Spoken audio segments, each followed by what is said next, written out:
O estoicismo que você consome é falsificado. Faça um teste. Abre o YouTube, digita estoicismo e me conta o que aparece. Vou te poupar o trabalho. É um desfile de homens musculosos gerados por inteligência artificial, com voz robótica, te mandando dominar suas emoções e ser inabalável como uma rocha. Parece trailer de filme de super-herói barato. E você, sentado aí às 2 da manhã, consome isso como se fosse sabedoria ancestral, achando que está absorvendo 2000 anos de filosofia grega em pílulas de 60 segundos. Não está. Você está consumindo produto, e produto falsificado ainda por cima. Olha, eu entendo o apelo. A vida é uma bagunça, o trabalho é uma droga, os relacionamentos são complicados. E aí alguém te promete que existe um sistema antigo, testado pelo tempo, que vai te transformar numa fortaleza emocional. Quem não quer isso? O problema é que o que te vendem como estoicismo tem a mesma relação com a filosofia original que um nugget de frango tem com uma galinha. Tecnicamente vem do mesmo lugar, mas o processo de fabricação destruiu qualquer semelhança reconhecível. Deixa eu te contar o que o estoicismo realmente é, porque claramente ninguém fez isso direito.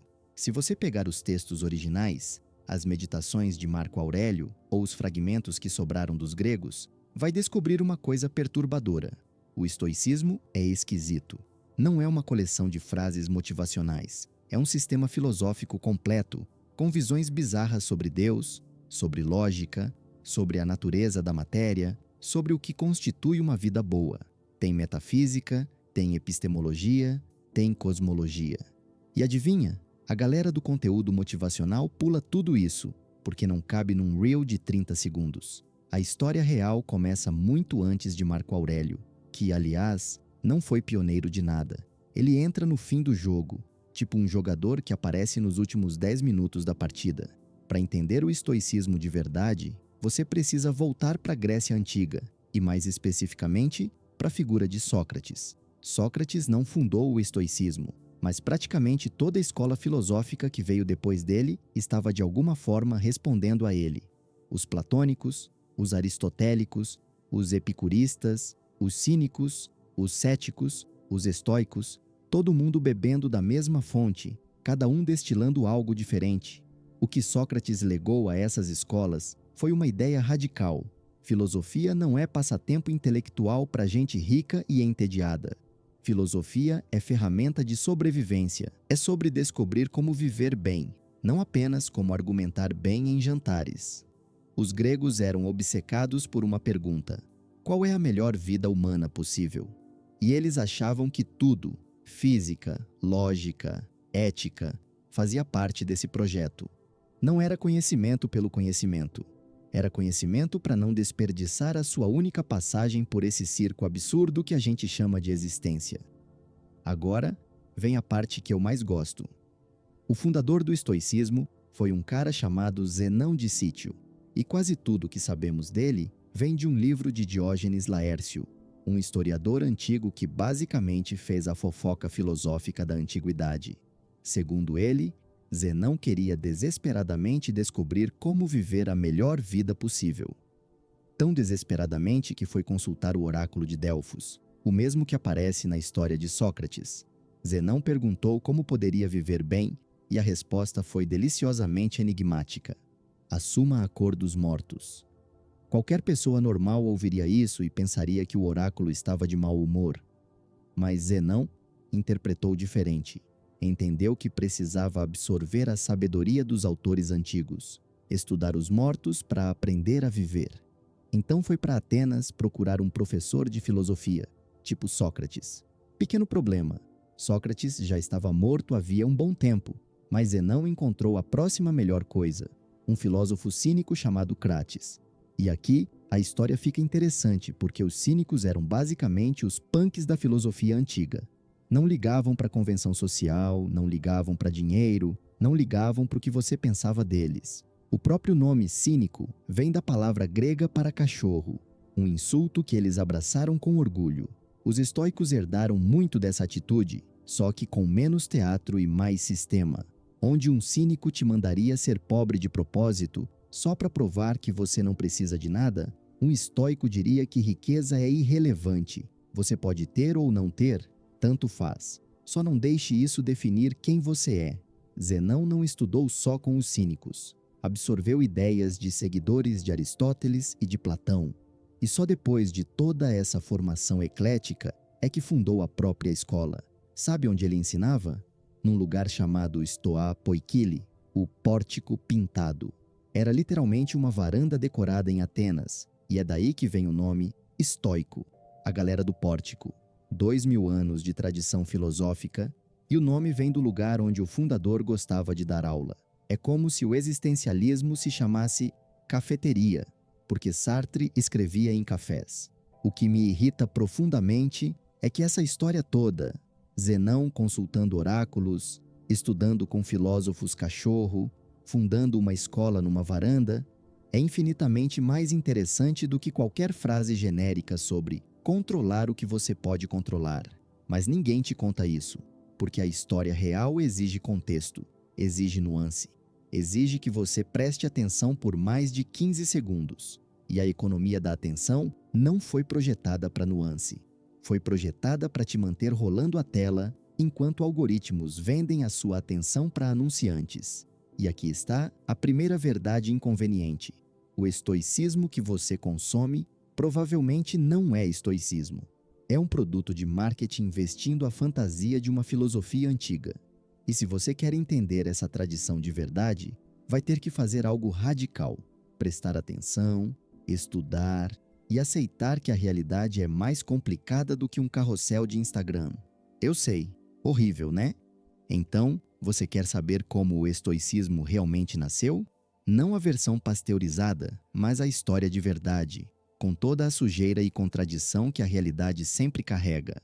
Ótimo, porque a origem dessa filosofia é um estudo de caso perfeito de como ideias se formam, roubo criativo, brigas intelectuais e uma quantidade absurda de textos perdidos para sempre.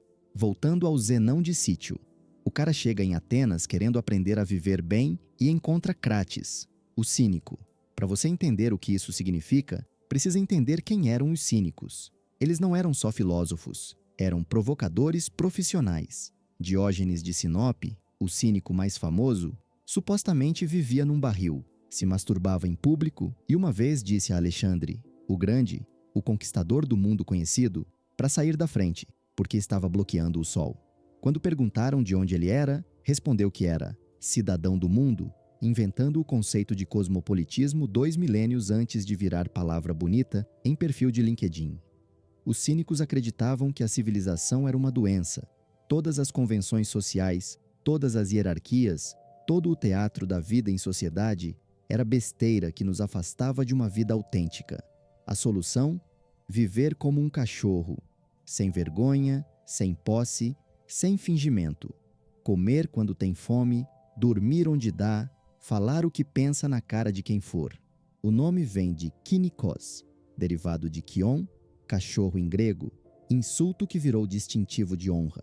Zenão estudou com essa gente, absorveu a ideia de que as convenções sociais são arbitrárias, de que a maioria das coisas que perseguimos não vale a energia que gasta, de que existe uma diferença brutal entre o que a sociedade diz que importa e o que realmente importa. Mas Zenão não era cínico. Ele achava que dava para manter a mensagem sem o teatro. Você não precisa viver num barril para entender que o status social é irrelevante. Você não precisa se exibir em praça pública para provar que não liga para a opinião alheia. A sabedoria dos cínicos podia ser destilada, sistematizada, tornada apresentável. Depois dos cínicos, Zenão foi estudar com outros professores, aprendeu com seguidores de Platão na academia, absorveu ideias dos peripatéticos, os discípulos de Aristóteles. Essa formação eclética é crucial. O estoicismo não surgiu do nada. Não foi revelação divina, não foi um gênio solitário tendo uma epifania. Foi síntese. Zenão pegou pedaços de várias tradições, descartou o que não funcionava, combinou o que fazia sentido e construiu algo novo a partir de material usado. É assim que a filosofia funciona na vida real. É assim que qualquer ideia funciona. Ninguém inventa nada do zero. Você herda, adapta, recombina. E então Zenão começa a ensinar.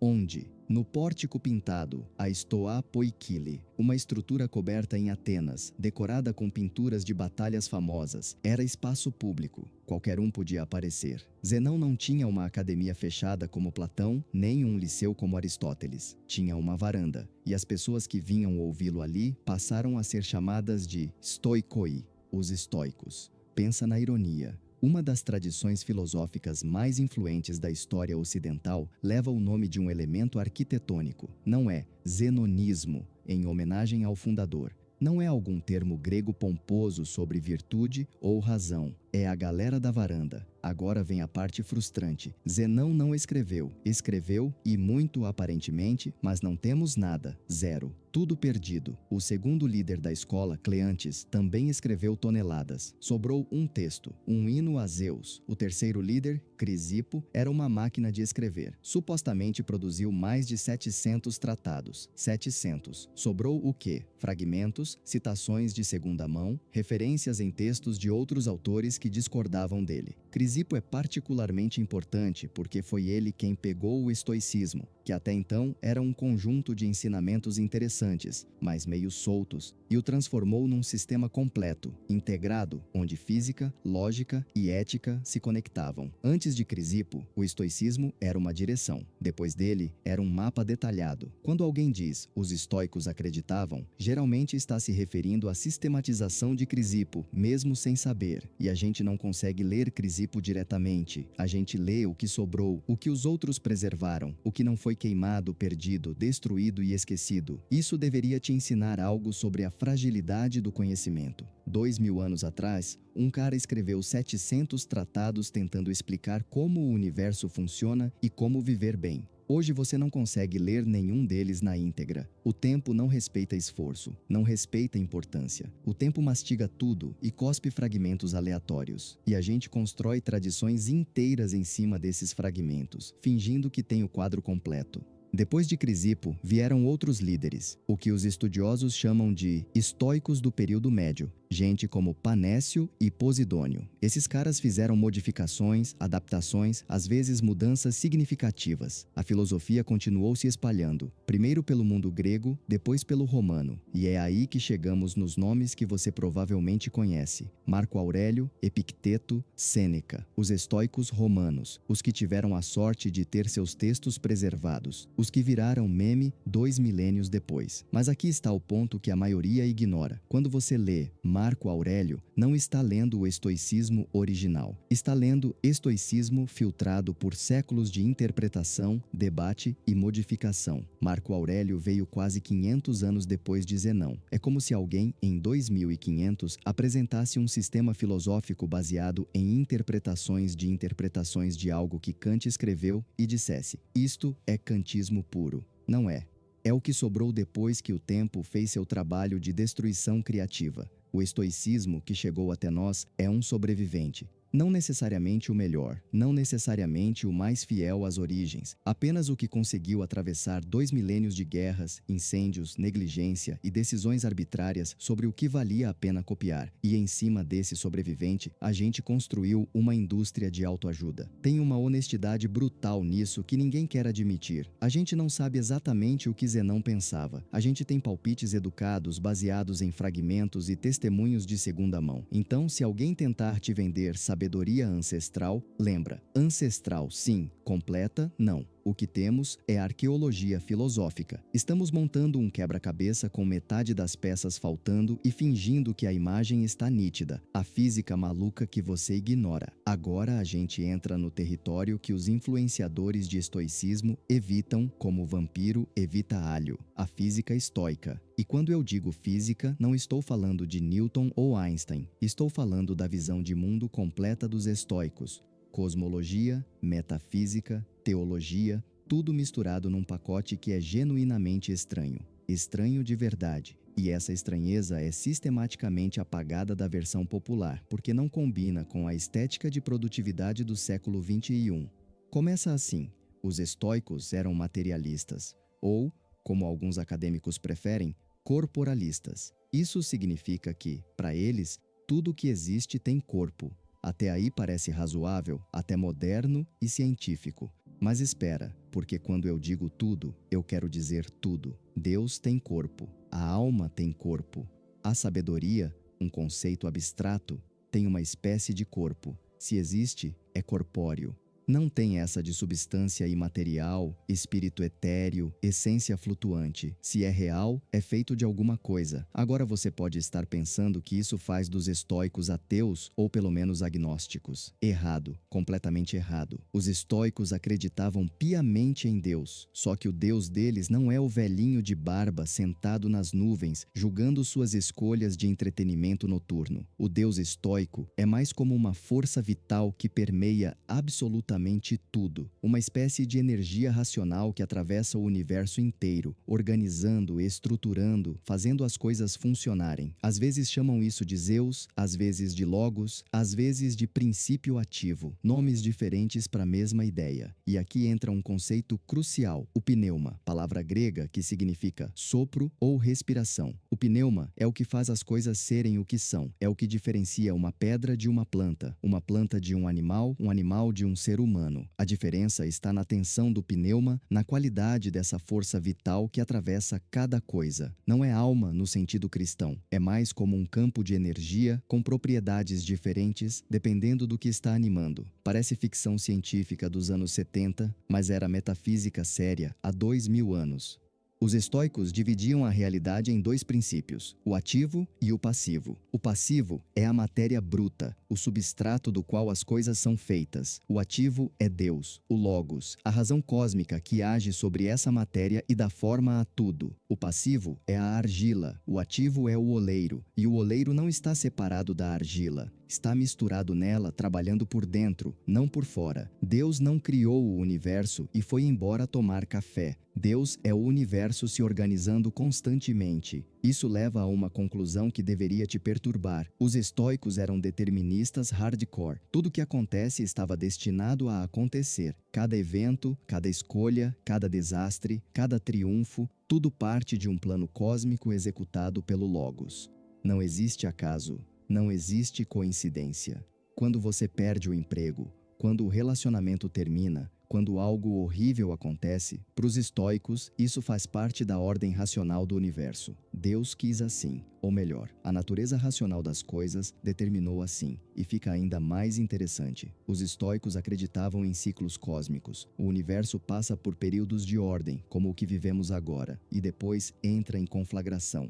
Literalmente, tudo é consumido pelo fogo. O universo inteiro queima, se dissolve e recomeça. Outro ciclo, outra rodada. Não está totalmente claro se cada ciclo é idêntico ao anterior. Se existe outro você em outro ciclo, assistindo a um vídeo idêntico a este, ou se os ciclos são apenas similares. Alguns estoicos pareciam acreditar na repetição exata, eterno retorno, milênios antes de Nietzsche pegar a ideia e ficar com o crédito. Agora pensa no que isso significa para a ética, que é o que todo mundo quer pular direto. Se tudo é determinado, se existe um plano cósmico racional, se Deus Logos natureza está orquestrando cada detalhe, então o que sobra para você fazer? A resposta estoica é elegante e perturbadora ao mesmo tempo. Você aceita, você alinha sua vontade com a vontade do universo. Você para de lutar contra o inevitável e começa a fluir com a ordem cósmica. Não porque resistir é inútil, mas porque resistir é irracional. Você estaria lutando contra a própria estrutura da realidade. Cleantes, o segundo líder da escola, escreveu um hino a Zeus que deixa isso explícito. Nada acontece na terra, nos céus ou no mar sem a vontade divina, exceto o que os humanos maus fazem em sua loucura. E mesmo isso, o Deus sabe transformar, tornando o ímpar em par e harmonizando o que é dissonante. Em outras palavras, as coisas ruins ou fazem parte do plano, ou são erros humanos que o Logos vai corrigir de qualquer jeito. O universo é autocorretivo. Relaxa.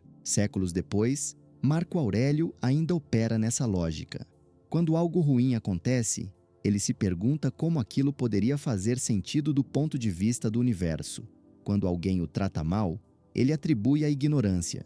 A pessoa simplesmente não entende a natureza das coisas. Marco Aurélio está tentando emular a perspectiva do sábio estoico. Alguém capaz de ver a estrutura providencial por trás dos eventos. Ele está usando física estoica para fazer ética estoica. Uma coisa não existe sem a outra no sistema original. E é exatamente isso que os vendedores de estoicismo moderno cortam fora.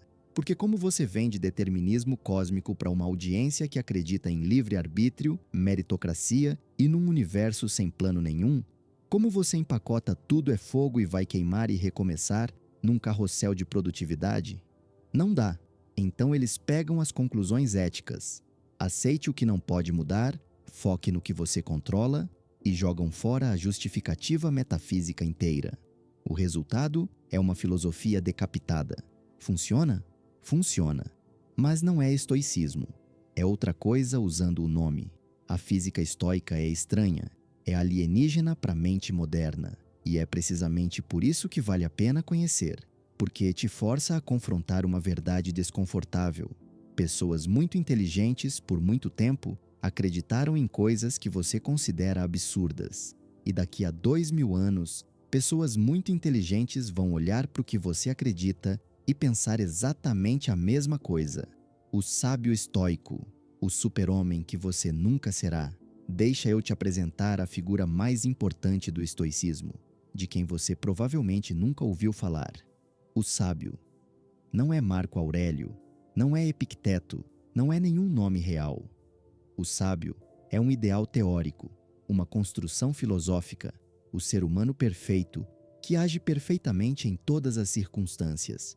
E aqui está a piada cósmica. Os próprios estoicos admitiam que esse cara provavelmente não existe.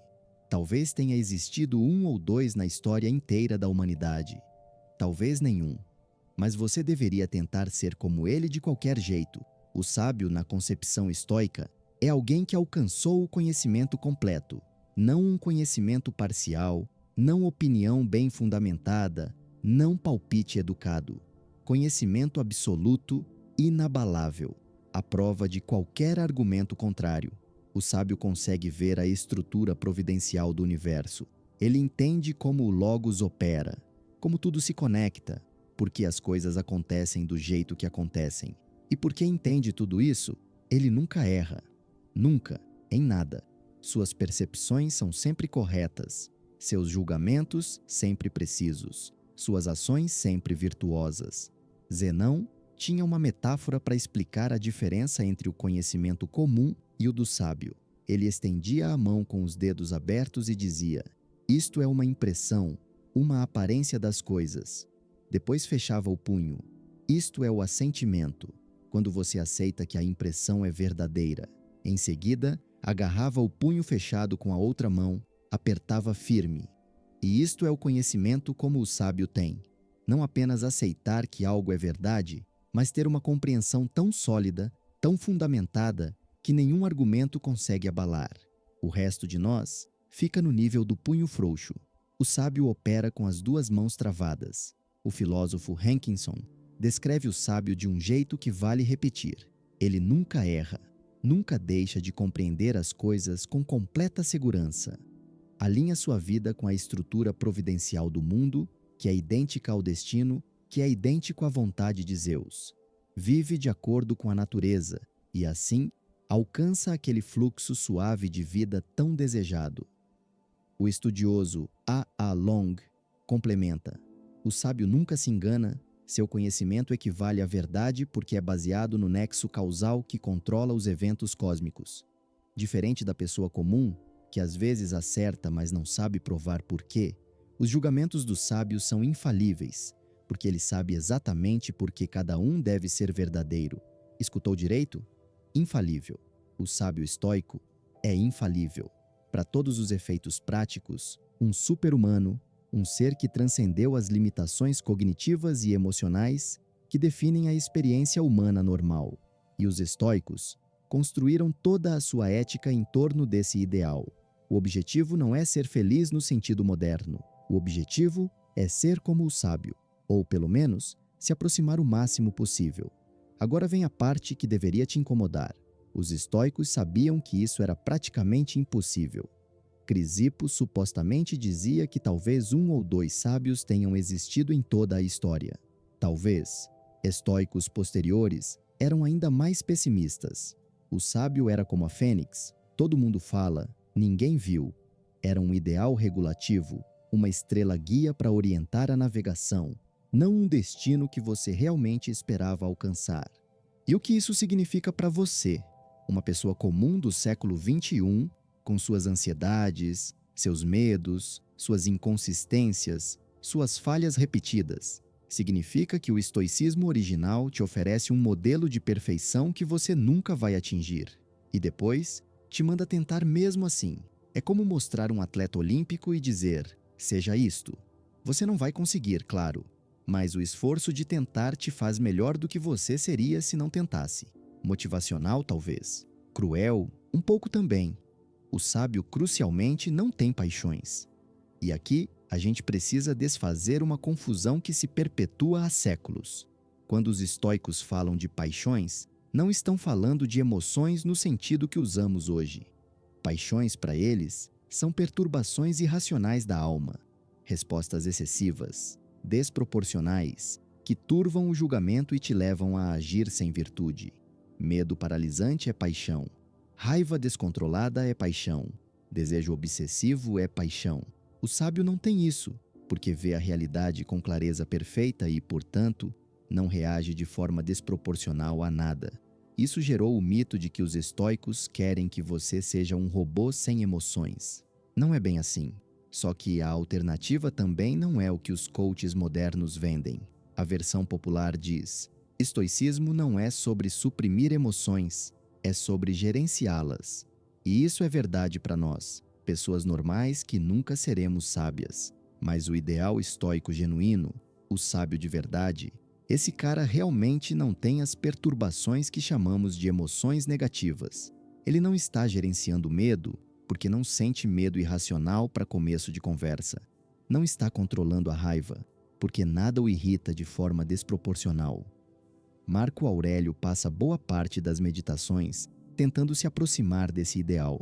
Está constantemente se lembrando de ver as coisas da perspectiva do universo, de não reagir excessivamente, de entender que quem o trata mal age por ignorância. Ele está tentando emular o sábio, e você lê nas entrelinhas que ele falha, repetidamente. As meditações são o diário de alguém lutando para ser algo que provavelmente nunca conseguiria. Tem algo profundamente humano nisso, e algo profundamente trágico também.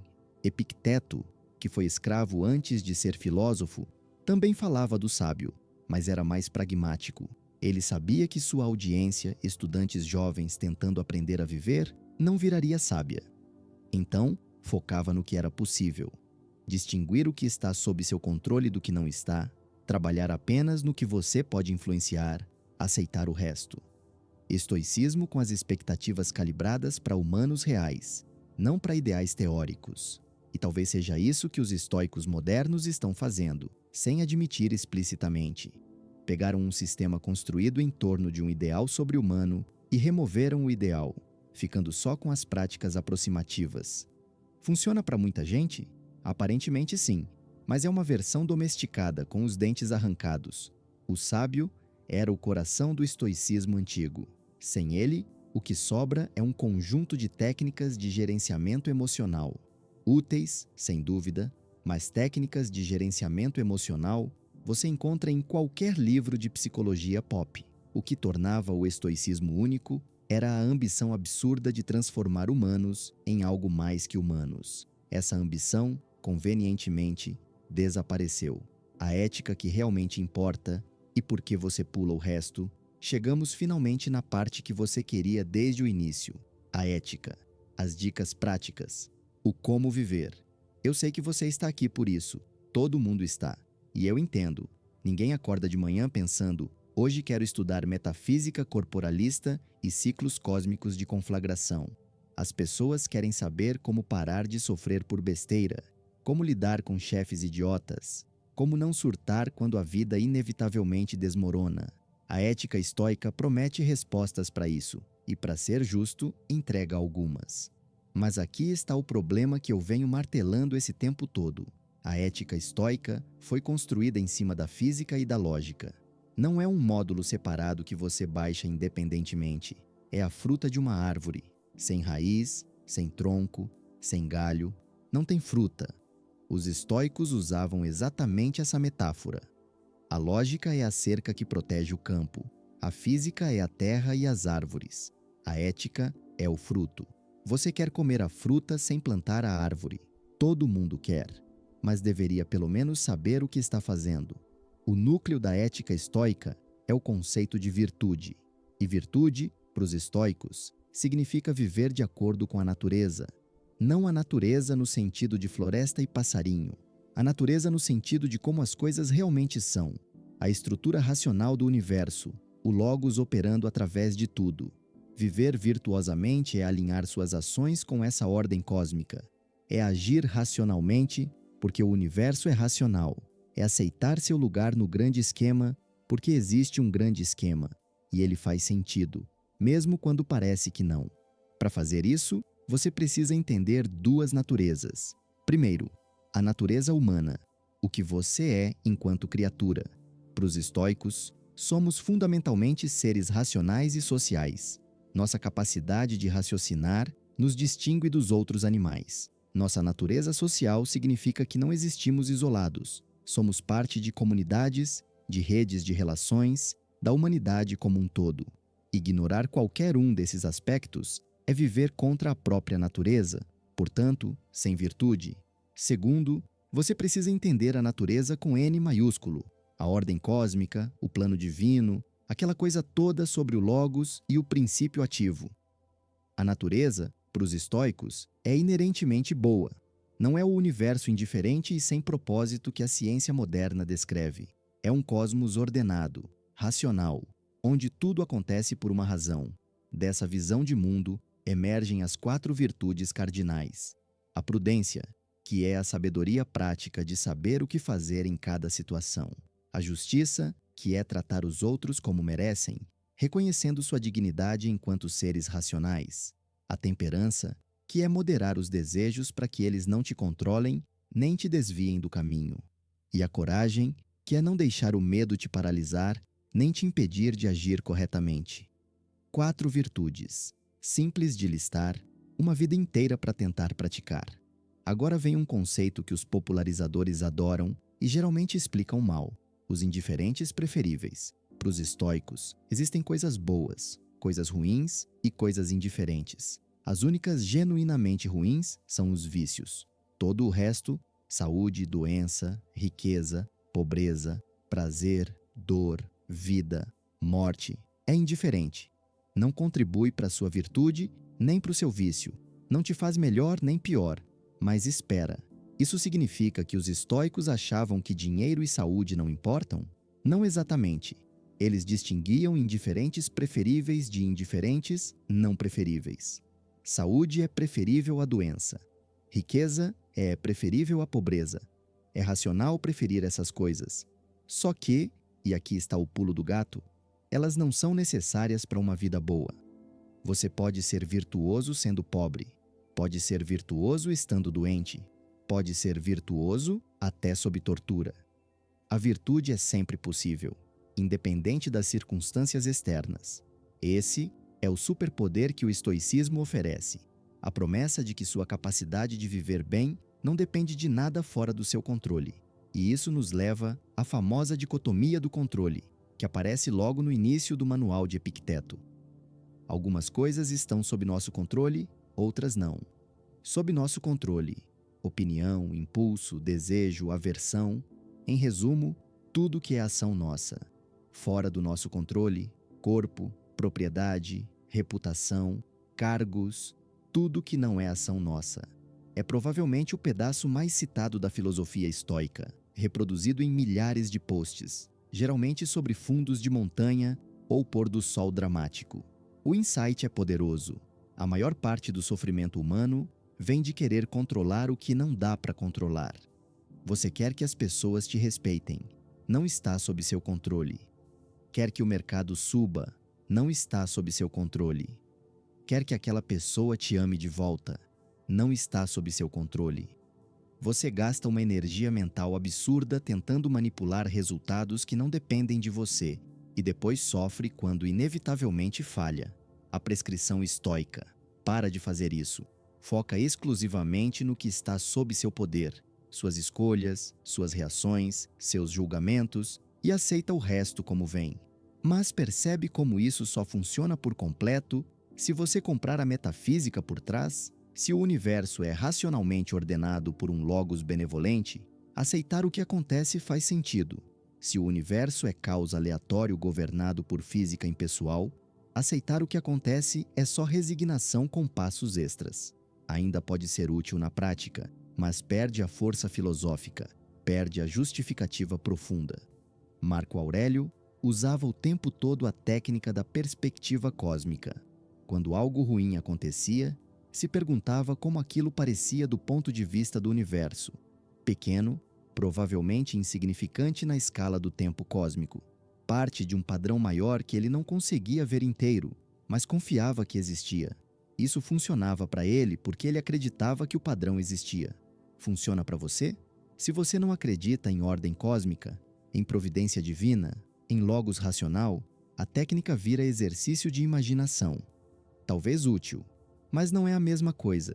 Os estoicos modernos, sejam honestos sobre isso ou não, estão fazendo uma aposta, a de que as práticas éticas podem ser desconectadas das justificativas metafísicas e ainda funcionar.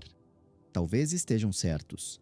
Muita gente relata benefícios ao aplicar princípios estoicos sem acreditar em nada da cosmologia original, mas é uma versão editada, e adaptações sempre perdem algo no processo. Do escravo ao imperador, e o que sobrou para você? Vou te contar uma coisa que deveria ser impossível, mas aconteceu. A mesma filosofia que guiava o homem mais poderoso do mundo conhecido também dava sentido à vida de um escravo. Marco Aurélio era imperador de Roma, comandava legiões, decidia guerras, governava milhões. Epicteto era propriedade de outro ser humano. Não tinha direito sobre o próprio corpo, podia ser vendido, emprestado, castigado ao capricho do dono. E os dois estudaram a mesma tradição, aplicaram os mesmos princípios, buscaram a mesma virtude. Se isso não te diz algo sobre o apelo do estoicismo, nada vai dizer. Epicteto nasceu escravo, foi propriedade de Epafrodito, secretário do imperador Nero, aquele mesmo que supostamente tocou lira enquanto Roma queimava. Dentro dessa condição absurda, Epicteto conseguiu estudar filosofia com Musônio Rufo, outro estoico importante. Acabou libertado quando o dono morreu, depois foi expulso de Roma quando o imperador Domiciano resolveu banir filósofos da cidade. Voltou para a Grécia e abriu uma escola. Tudo isso cerca de 3 décadas antes de Marco Aurélio nascer. Pensa na trajetória. Um homem que começou como propriedade terminou como professor respeitado, cujas ideias influenciariam o futuro imperador. E a filosofia que permitiu essa travessia dizia, essencialmente, que as circunstâncias externas não definem você. Riqueza, pobreza, liberdade, escravidão, indiferentes. O que importa é como você responde, como escolhe, como exerce as virtudes dentro de qualquer condição que a vida impõe. Para um escravo, essa mensagem era revolucionária. Para um imperador sufocado por responsabilidades e ameaças constantes, também era. Sêneca completa o trio principal dos estoicos romanos e adiciona outra camada de complexidade. Era estadista, conselheiro de Nero, absurdamente rico, e escreveu extensamente sobre como a riqueza não importa. A hipocrisia aparente não escapou aos críticos, antigos nem modernos. Como você prega desapego material enquanto acumula fortunas? A defesa estoica seria que Sêneca tratava a própria riqueza como indiferente e preferível, bom ter, mas não necessário, e estaria preparado para perder tudo sem perder a virtude. Se isso era verdade ou apenas racionalização conveniente, cada leitor decide. Musônio Rufo, o professor de Epicteto, é menos famoso, mas igualmente fascinante. Quase tudo que sobreviveu dele é prático ao extremo. Escreveu sobre alimentação, sobre sexo, sobre se filósofos deveriam trabalhar manualmente na terra, sobre a igualdade entre homens e mulheres. Sim, no primeiro século da Era Comum, um filósofo romano argumentava que mulheres são tão capazes de virtude quanto homens e, portanto, merecem a mesma educação filosófica, radical para a época, e ainda não totalmente implementado 2000 anos depois. O que une figuras tão diferentes, escravo, imperador, estadista, professor, é que na época deles, o estoicismo já tinha se tornado predominantemente ético. A física e a lógica ainda existiam no fundo, ponto. Ainda eram pressupostas, mas o foco tinha mudado. Os estoicos romanos estavam menos interessados em debater a natureza do pneuma e mais interessados em como atravessar o dia sem ser destruído pelas circunstâncias. Filosofia como terapia, filosofia como sobrevivência. Essa mudança de foco já tinha começado antes dos romanos. Os estoicos do período médio, Panécio e Posidônio, já vinham suavizando posições, dialogando com outras escolas, tornando o sistema mais palatável. A filosofia viajou da Grécia para Roma e foi se adaptando no caminho. Ideias fazem isso, elas não permanecem puras. Cada geração herda, interpreta, modifica, às vezes distorce. O estoicismo que Marco Aurélio praticava já era diferente do que Zenão ensinava no Pórtico. 500 anos de evolução, debate, perda de textos, adição de camadas. E o processo não parou nos romanos. Montaigne, no século XVI, cita os estoicos com admiração, mesmo sendo cético. Emerson, no século XIX, ecoa temas estoicos nos ensaios sobre autossuficiência. A tradição continuou sendo saqueada por pensadores posteriores que pegavam o que queriam e descartavam o resto. Ninguém no iluminismo estava preocupado com conflagração cósmica ou com a tensão do pneuma. Queriam as partes úteis, a resiliência, o foco no que se pode controlar, a indiferença às opiniões alheias. Isso nos traz ao presente e aos Ryan Holidays da vida, os estoicos modernos, os popularizadores, os que transformaram uma tradição filosófica em estante de aeroporto. Talvez eu esteja sendo um pouco injusto. Holiday e outros fizeram um trabalho de divulgação que levou ideias genuinamente valiosas a milhões de pessoas que nunca abririam um texto acadêmico. Tem mérito nisso, mas o que eles vendem como estoicismo é uma versão tão editada que os estoicos originais provavelmente não reconheceriam. Sumiram as afirmações metafísicas estranhas. Sumiu o Deus Logos que permeia tudo. Sumiu o determinismo cósmico. Sumiu a conflagração universal. Sumiu o sábio infalível. O que sobrou foi um kit de ferramentas psicológicas para gerenciar emoções e aumentar a produtividade. Funciona para muita gente? Aparentemente sim. É estoicismo? Essa é a pergunta que cada um precisa responder. A tensão é genuína e não tem resolução fácil. O estoicismo antigo era admirado justamente por ser um sistema integrado. Física, lógica e ética se sustentavam mutuamente. Mude uma peça e as outras precisam mudar também. Mas a história mostrou que, na prática, as pessoas conseguem arrancar a ética e usá-la separadamente. Não deveriam conseguir, segundo a teoria, mas conseguem. O que talvez signifique que os estoicos superestimaram a necessidade da fundamentação metafísica, ou que o que funciona na versão popular funciona por outras razões que não as que os antigos imaginavam, ou que estamos usando um placebo filosófico que funciona apesar de estarmos engolindo a pílula errada, ou, e essa é a possibilidade que mais me intriga, a versão popular funciona justamente porque ainda carrega, sem admitir, os pressupostos antigos. Quando você pratica a dicotomia do controle, está implicitamente aceitando que existe uma ordem nas coisas, que algumas simplesmente são como são e resistir é fútil. Quando tenta ver as coisas da perspectiva maior, está ecoando a perspectiva cósmica dos antigos, mesmo sem acreditar no Logos. As práticas carregam a metafísica escondida dentro delas, como um cavalo de Troia. Você pensa que está fazendo um exercício de mindfulness e, na verdade, está absorvendo pressupostos sobre a natureza da realidade que foram embutidos na técnica há 2000 anos. Então, o que sobrou para você? Uma escolha. Basicamente, você pode consumir estoicismo como produto de prateleira, pegar as técnicas que parecem úteis, ignorar a fundamentação que não te convence e seguir em frente. A maioria faz isso, e funciona razoavelmente bem. Ou você pode ir mais fundo, ler os textos originais, confrontar as ideias estranhas, decidir conscientemente o que aceita e o que rejeita. Dá trabalho, poucos fazem, mas pelo menos você sabe o que está usando e o que está descartando.